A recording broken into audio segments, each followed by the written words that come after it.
Have you ever had that friend or family or coworker that you just thought, if only they would change this, they would be so much better, and why don't they listen to me?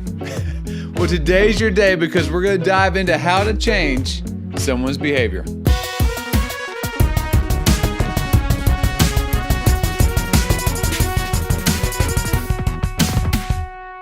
So we typically have the best intentions for those around us, for their own betterment and for the betterment of those around them.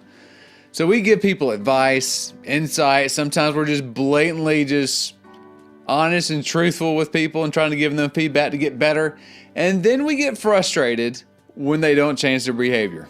And all we've done in the process is damage a relationship. So today we're going to look at two areas, one of the don'ts and one of the do's. And when trying to help someone change their behavior.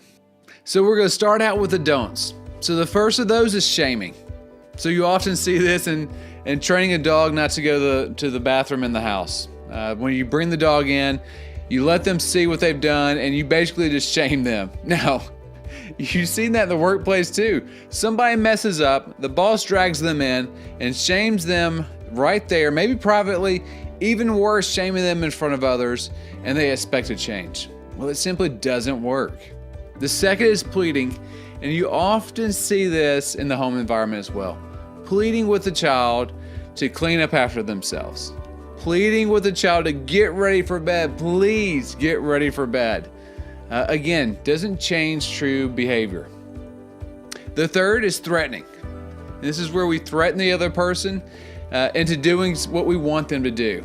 Sometimes it's very aggressive, sometimes it's passive aggressive. I worked someplace in college and had a guy that I worked with and was notoriously late. And one day he comes in and the boss says, "See what happens next time you show up late." Well, he showed up late and guess what? Nothing happened. And he didn't change his behavior. Eventually, yes, he did move on, but it didn't cause the change that the boss wanted in the person. The next piece is incentivizing change. So oftentimes trying to incentivize someone to change their behavior. Right now we're doing that with our own dog. Dog goes out, likes to run under the fence and take off and explore Atlanta, which is I'm sure fun for her, but not so fun for us. So we've started shaking a box of treats to the door. Well, she started coming all the time. But guess what? When we don't shake the box, she doesn't come. And so we've changed the behavior, but not fully, because you have to rely on some kind of incentive to make that happen. So this last one actually can be a little bit effective. It's called helping. And this is where you see the issue, you find out the why behind the problem, and you offer a solution. So an example of that would be this. I've got someone that I'm working with that's perpetually late. And I share a story of, when I was in college, I was late to class all the time. And so I bought an alarm clock to make sure that I stayed on top of it, got up and got ready in time. That advice, maybe even buying them an alarm clock, will help them. And maybe they will, but maybe they won't. It's just not a surefire way to get true behavior change, but it does work sometimes. So now that we know the don'ts, let's do these things instead. The first one, build confidence in others. So really acknowledge and affirm those behaviors that you're wanting to see. As they make efforts to change, really give them the kudos for making those changes. The second is to make it a team effort. Don't make it all about them. Be willing to jump in with them and partner along with them in their behavior change journey. The third is to track their progress. So give them something tangible to shoot for, whether it's, hey, let's work on this and get this fixed by this date, or let's have some tentpole moments across the behavior change to help give them something to shoot for along the way. And the last piece here is give them the tools to make it happen. So you wouldn't expect, and you shouldn't expect, behavior change if you haven't given them the necessary means to get from one place to another.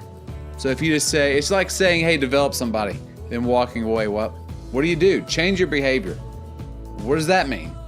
Give them something tangible and give them the tools to get from point A to point B. Your bonus tip is this. Understand the whys behind the behavior that you want to change in the first place. So why are they always late? Why don't they interact with others in a meeting? Why do they mess up in the reports that they turn in? Why aren't they going to bed on time? Understand the whys to help them get across the gap they need to jump from the behavior that you don't want to see to the behavior that you would like to see. So think through those things. Avoid the don'ts on behavior change. Concentrate on the do's. Change behavior, help others be better, and make it better tomorrow.